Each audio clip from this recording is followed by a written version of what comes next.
Hi hello నమస్తే welcome to social post. ఈ రోజు మనతో స్టూడియోలో గురుప్రసాద్ గారు ఉన్నారు. స్టాక్ మార్కెట్ మీద, ట్రేడింగ్ మీద మనకి ఎంత నాలెడ్జ్ కావాలో అంత నాలెడ్జ్ ఇస్తూనే ఉంటారు. చాలా వీడియోస్లో మీరు చూసే ఉంటారు. ఎలాంటి స్టాక్స్ కొంటే బాగుంటుంది, ఎలాంటి స్టాక్స్ ఇన్వెస్ట్మెంట్ పెడితే లాభాలు వచ్చేవి ఉన్నాయి.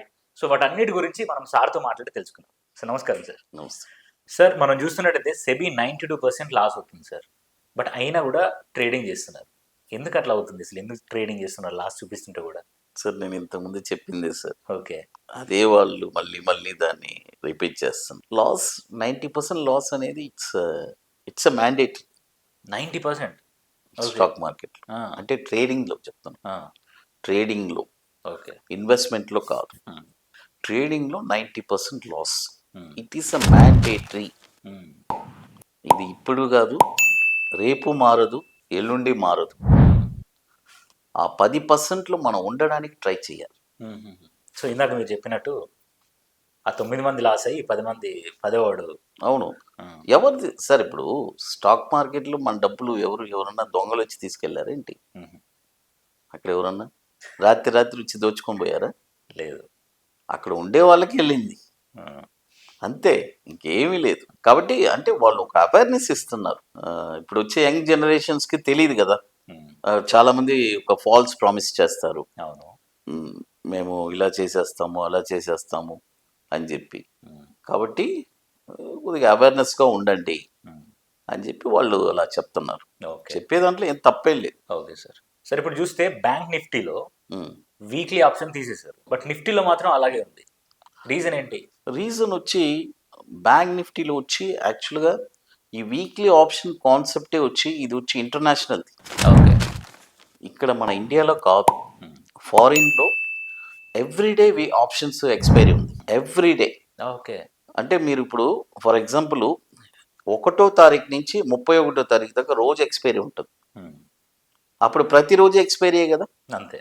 ఇక్కడ ఏమైందంటే వీక్లీ ఆప్షన్ వాళ్ళని బేస్ చేసి వీళ్ళు వీక్లీ ఆప్షన్స్ ట్రై చేశారు. సరే చూద్దాము ఏం జరుగుతుంది. ఇక్కడ వచ్చి ఒక కంపు అయిపోయింది. అంటే నెలకి లాస్ అయ్యే వాళ్ళు ప్రతి వారం లాస్ అవుతున్నారు. అంటే ఇంతకుముందు మంత్లీ ఆప్షన్స్ ఉండేది కదా, ప్రతి వారం లాస్ అయితే మళ్ళీ నెక్స్ట్ వీక్ డబ్బు కావాలి, వీళ్ళు రీఫిల్ చేస్తూనే ఉండాలి. ఇది ఒక పెద్ద న్యూసెన్స్ అయిపోయింది. ఓకే, న్యూసెన్స్ అయిపోయి మళ్ళీ సెబీ వాళ్ళు ఏం చేశారంటే, అంటే చూడండి, ఓ పక్క 92% లాస్ చెప్పేది సెబీ, మళ్ళీ లాస్ని పెంచేది కూడా సెబీ. మరి వీక్లీ ఆప్షన్స్ ఎందుకు పెట్టారు మీరు? లాస్ 92% అంటున్నారు కదా, అప్పుడు మీరు ఎందుకు పెట్టారు? ఎవరు క్వశ్చన్ చేస్తారు? మళ్ళీ వాళ్ళు ఏం చేశారు, అది తీసేశారు. కాబట్టి తీసింది మంచిదే, కాబట్టి ఒక నిఫ్టీ మాత్రం పెట్టారు. ఎందుకు బ్యాంక్ నిఫ్టీ తీయడం కారణం కూడా ఏంటంటే ఓవర్ ఫ్లక్చువేషన్స్, ఓవర్ వాలటైలిటీ. ఇమ్మీడియట్గా 1000 పాయింట్స్ పెరగడం, 1000 పాయింట్స్ తగ్గిపోవడం, ఇవన్నీ జరుగుతూ ఉంటుంది. కాబట్టి తీయడం మంచిది అంతే. Okay sir.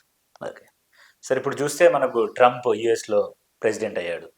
ఇప్పుడు ట్రంప్ ప్రెసిడెంట్ అయిన తర్వాత మన స్టాక్ మార్కెట్ ఎలా ఉండబోతుంది? మన స్టాక్ మార్కెట్ బాగుంటుంది సార్. ఓకే, బాగానే ఉంటుంది. ఎందుకంటే అంటే మన స్టాక్ మార్కెట్ ఇప్పుడు కరెక్షన్లో ఉంది. ఓకే, ఆల్రెడీ లాభాల్లో వచ్చేసింది, ఒక కరెక్షన్లో ఉంది. యాక్చువల్గా ట్రంప్ వల్ల మనకేం పెద్దగా ఎఫెక్ట్స్ ఏమి ఉండదు సార్. ఓన్లీ ఏంటంటే అక్కడ ఇల్లీగల్ ఇమిగ్రెంట్స్ వాటి అవన్నీ వచ్చి తప్పే కదా. ఇప్పుడు ఇండియాలో కూడా ఎవరైనా వచ్చి ఇల్లీగల్గా ఇక్కడ స్టే చేస్తే అప్పుడు మనం ఒప్పుకుంటామా? ఒప్పుకోం. ఇట్స్ రైట్ కదా, అంతే కదా. అతను చేసే పని రైట్. బట్ అతను కొన్ని పాలసీలు వచ్చి కొద్దిగా హార్ష్గా ఉంటుంది. కొద్దిగా ఇండియన్స్కి అంటే ఎక్కువ మంది ఇండియన్స్ ఉన్నారు. బట్ ఏదైనా సరే మన ఇండియన్స్ని డిపెండ్ చేసి కూడా ఉంది. టెక్నాలజీ అంతా అక్కడ డెవలప్ అయిన రీజన్ వచ్చి మన ఇండియన్స్. సగం మంది అంటే పెద్ద పెద్ద కంపెనీస్లో మన ఇండియన్సే ఎక్కువ ఉన్నారు, పెద్ద పెద్ద పోస్ట్లో. కాబట్టి మనకి అక్కడ జాబ్ ఆపర్చునిటీస్ బాగా వస్తుంది. ఇప్పుడు ఇతను ఇలా ఫిల్టర్ చేస్తున్నాడు కదా, ఫిల్టర్ చేసిన తర్వాత జాబ్ ఆపర్చునిటీస్ బాగా వస్తుంది. ఇంకోటి అతను వచ్చి ఒక బిజినెస్ మ్యాన్. ట్రంప్ ఆయనకి చాలా హోటల్స్ ఉన్నాయి, చాలా బిజినెస్ ఉంది. కాబట్టి అతను ఒక బిజినెస్ మ్యాన్ వచ్చి ఎప్పుడు నష్టం అవ్వాలని కోరుకోడు కదా, బిజినెస్ పెంచాలనే కోరుకుంటాడు. కాబట్టి మనకి యుఎస్కి కూడా అంటే కొద్దిగా ఏదైనా 4 to 5 months మనం చూడాలి సార్. వాళ్ళు ఎలా చేయబోతున్నారు, ఏం చేయబోతున్నారు అనేది మనం చూసి ఆ తర్వాతే ఒక డెసిషన్కి వస్తారు. బట్ అతని డెసిషన్ అంతా వచ్చి చాలా ఓవర్ నైట్లో ఉంటుంది. ఇమీడియట్ స్పాట్ డెసిషన్ అంతే. Yes sir. సో ఇలాంటి ప్రాబ్లం అయితే ఉండదు మనకైతే. మేజర్ స్టాక్ మార్కెట్కి ఏం పెద్ద ఎటువంటి ప్రాబ్లం ఉండదు సార్. ఓకే. బట్ ఇక వేరే ప్రాబ్లమ్స్ అంటే అవి కామన్ అది.